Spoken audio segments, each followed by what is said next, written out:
రేపే మహాశివరాత్రి అండి. చూడండి, ప్రతి ఒక్కరు కూడా సూర్యోదయము కంటే ముందే లేవండి. లేచి తల స్నానము ఆచరించండి.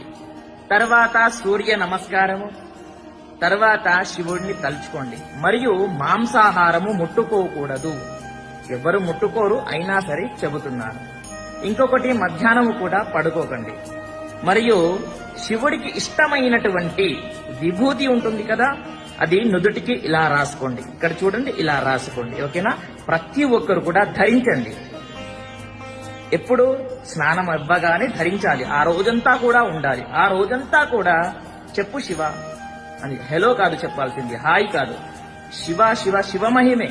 ఓకేనా? ఓన్లీ శివ అనే మాట్లాడాలి. మరియు వినండి, అందరికంటే పెద్ద మంత్రము ఇది. దీనికంటే పెద్ద మంత్రము ఏది ఉండనే ఉండదు. ఓకేనా? ఇదే ఫస్ట్. అది శివ పంచాక్షరి మంత్రము. అదే ఓం నమ శివాయ అనేటటువంటి మంత్రాన్ని 108 సార్లు కాదు, 1008 సార్లు చదువుకోండి. చూద్దాం ఎంతమంది చదువుతారు. ఓకేనా? ప్రతి ఒక్కరు కూడా చదువుకోండి. మంచి ఫలితాన్ని శివయ్య దగ్గర పొందండి. శివయ్య భోలాశంకరుడు. మీరు ఏది అడిగితే అది ఇచ్చేస్తాడు. కాబట్టి ప్రతి ఒక్కరికి తెలియజేయండి. స్వస్తి, సర్వే జనాః సుఖినో భవంతు.